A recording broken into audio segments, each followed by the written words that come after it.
Got our bills, 13,671 pounds. Got our trailer right there. Question is, where are we going to put the one we brought in? Probably over there somewhere, because I'm not going to be digging around over here.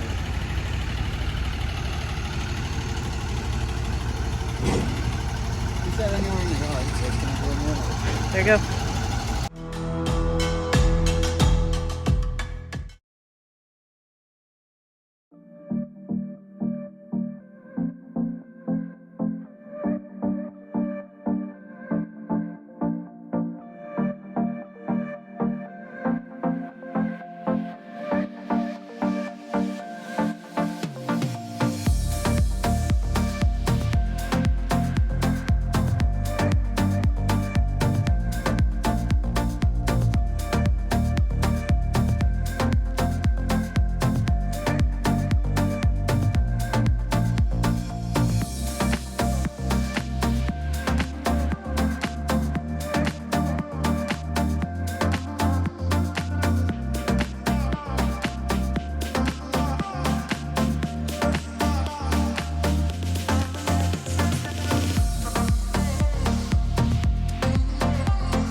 Good morning.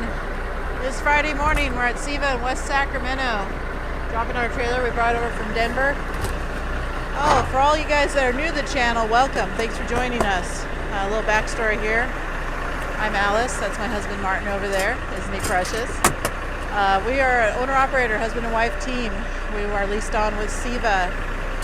We run a dedicated lane going from Sacramento, California to Denver, Colorado 2 times a week. Everything we do is drop and hook. And if you're somebody who's been with us for the long term, thank you so much for being here. We love you guys so much. Appreciate it. Still new to this YouTube thing, figuring it out. I'm getting a shot of my awesome new shirt. Figuring it out. What was that? I'm getting a shot of my awesome shirt. Yeah, we got some new shirts the other day when we were at Johnson's Corner. New suede. Got Hammerlane shirts. New suede. Pretty sweet. We got our bills. Drop this one. We'll get our other one. And we're getting the hell out. That we are. Yep.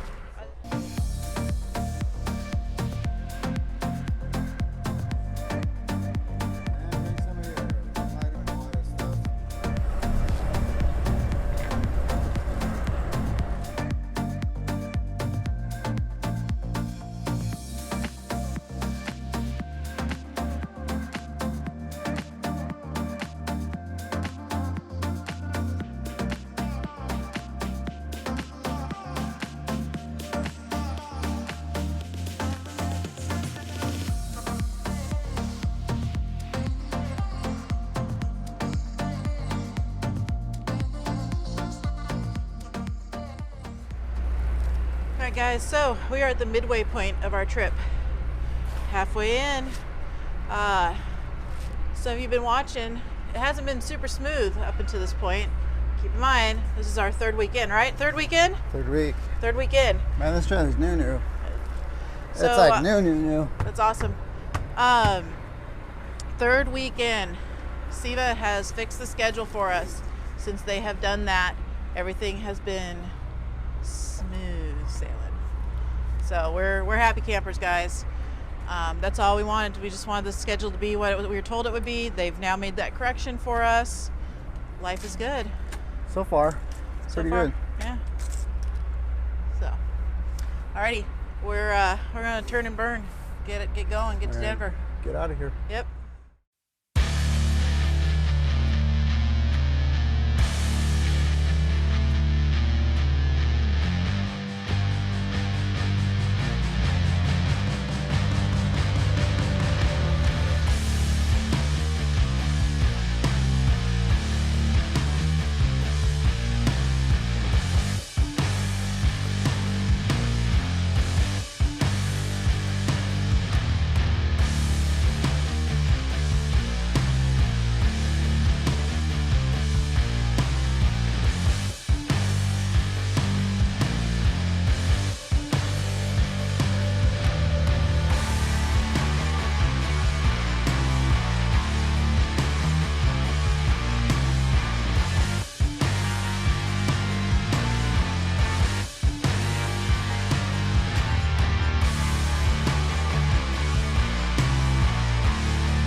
here at top of Donner Summit. Martin's using the restroom, and I'm gonna eat some breakfast. See if this is any good. I've never had this before, but I'm down with lingonberries, so switch to strawberry and lingonberry. So we'll see if it's any good. I think it's good. Try.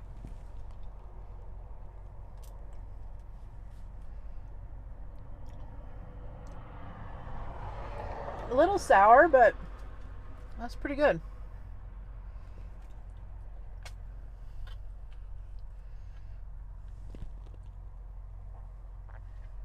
Yeah, I like it. It's good. All right, so the number one question we are asked in literally every single video that we post is, why don't we get our own authority? Guys, we have our own authority. We've had it since 2009. Well, it's an inactive authority, but we have one. Exactly. So at any time, we could go reactivate that, but we choose not to because we specifically wanted to lease on to a carrier because we wanted the benefits of having someone else do the dispatch work for us, being in a line haul environment, fuel savings, big insurance cost savings, and low overall costs of operating. So with what we pay for our expenses here and how much money we make, we wouldn't have made probably more money with our own authority. I would go probably to Landstar before we get our own authority again. Because. So number two question, why don't you guys go to Landstar? Again, Landstar, we have talked to Landstar. It's on our radar, but keep in mind, we have only been at SEVA for 3 weeks now. 3 weeks. And especially like with last week's videos, because our videos are a week behind from when they actually happen. So right now, you guys have already seen last week's videos, but we're actually filming this the same week as those videos came out. But a lot of the comments I'm seeing is, oh, you should dump them. Go to Landstar, or go open your own authority, or go do this, go do that. 3 weeks, guys. It'd be like super silly to jump ship after 3 weeks with a carrier. We're not going to do that. We did do that with the last carrier after about a week and a half, but that's because they treated us very poorly, and we're not going to put up with being like essentially verbally abused by our carrier. We're not going to play games like that. So, but SEVA has been nothing but nice to us. They have been working with us. So just keep in mind, 3 weeks into this, guys, and the schedule has been changed. And I think in a timeline of 3 weeks to work out those bugs and get the schedule changed on a run that is essentially a new run that they had started, that we're doing really well. So they did everything they said they were going to do. They condensed their schedule. We are currently running a 4-day dedicated schedule, 3 days at home every week. We net over $2,000 a day. For that time that we're out, we make $8,000 after every single one of our expenses, fuel, everything. I'm good with that. I'm not a greedy person. I don't need to make $18,000. Would I like it? Well, I like to, yes. But here's the thing. I myself, this December, have been in this business for 20 years. I've probably done everything out there. I'm good. I'm good on waiting in docks. I'm good on with lumpers. I'm good on hauling produce and doing pickups and drops and waiting at coolers. I'm good not surfing the load board every day. Trying to find loads. I'd go back to doing flatbed. Flatbed is awesome because you're actually treated like a human being. I'd go back to doing that. That's not a problem. Flatbed is all right. But I like this environment, and you guys will say, oh, the trailers are junk. No, I mean, yeah, we had some bad luck last week. Trailers are not that bad. The majority of the problems with the trailers here is that mishap last week, that was 100% my fault. I was in a hurry. I just assumed, hey, the airlines are good. I've never had an airline problem like that. So I should have looked closer. That being said, we would have been sitting there at SEVA waiting for somebody to show up and fix them. So 90% of the problems at these trailers is tires. Get a hose, and they're not like blown out. They're just underinflated because there's a nail in it and people don't report it. You know, just drivers don't report it because they have a lot of outside carriers. So these trailers go through a huge pool of drivers, and people don't report the problems. So get a hose, get a patch kit. I mean, I get it. You know, you shouldn't have to pay for this stuff, but the hose is your equipment. You can use it on your truck. The patch kit, you can use it on your truck, but it saves you time, because if you have to spend a day sometimes at a truck, it can happen at a truck stop to change a tire. You might as well just fix it yourself and keep moving if you can. So yeah, for essentially being part-time truckers, working 4 days a week, netting over $2,000 at the end of the week for the time that we're actually in the truck. We're happy with that. We're doing good here. Yeah. It's where we live in California. Freight can be difficult. We have gone through it. It comes in waves though too, because it's great right now, and you probably see other people on YouTube hauling great, and I hope they continue, and I hope that goes great for them. I'm not wishing anybody bad, but it's gonna get slow here, November and December, and really I think March and into February and early March is probably the worst time in California from my experience with freight. It's the worst. So you can't be picky, and you got to just take whatever you can get, because the rates aren't going to be crazy.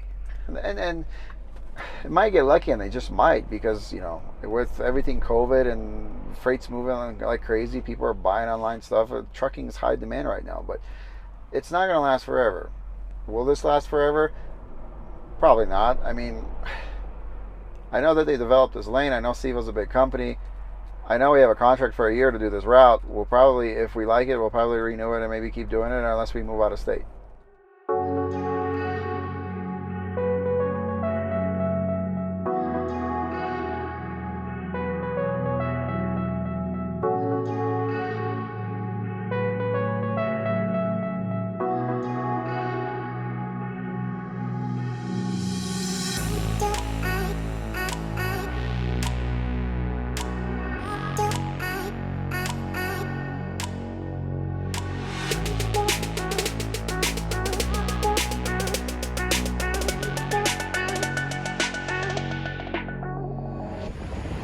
Alright, so we just stopped for me to do my break, and went to McDonald's and got our Happy Meals. And y'all think I'm joking, but actually I did get a Happy Meal. Anyway, so apparently our fuel card had fallen out of Martin's pocket somehow, and we left, and another driver that was in there noticed that our fuel card was on the ground, and so he hopped up from his meal to come chase us down and give us back our fuel card. So I just wanted to say I think that's really cool, and shout out to good people out there, that there's still good people out there. Yes. You are appreciated.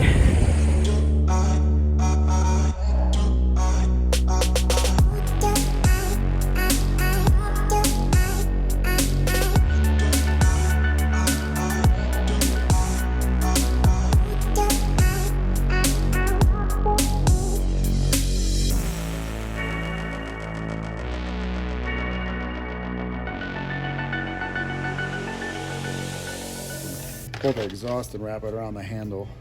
I'll have to buy a new hanger when we get back home. Like literally broke the spot weld. I'm gonna get a couple of things welded. Now what happened to Schmidt? I don't know what his did, but this is a Kenworth problem. My 2003 did the exact same thing too. So what's up?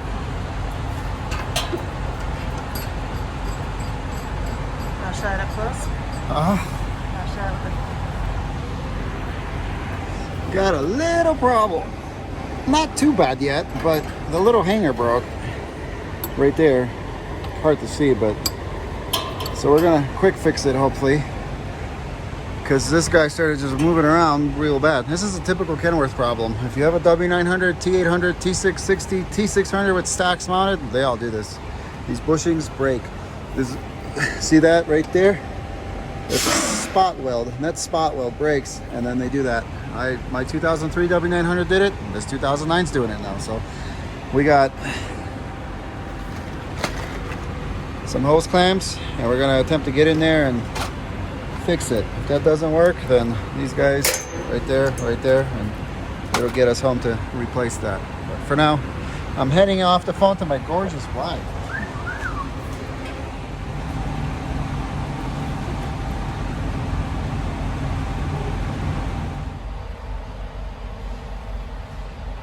That holds it and doesn't burn.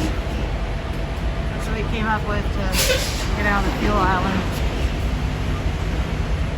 So we got it fixed. I had to put a hose clamp on the little hanger that's the spot weld broke, so I just clamped those two pieces together, and then we ran a couple bungees to the handle on the side of the truck to keep it from moving around. I think that'll be fine.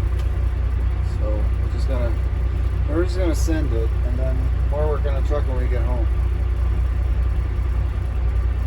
Sounds like a plan. Yeah. I'm gonna go to bed. No, you're staying up with. I did my time. Somebody's got to watch the exhaust for a second anyway. I'm sure it's good.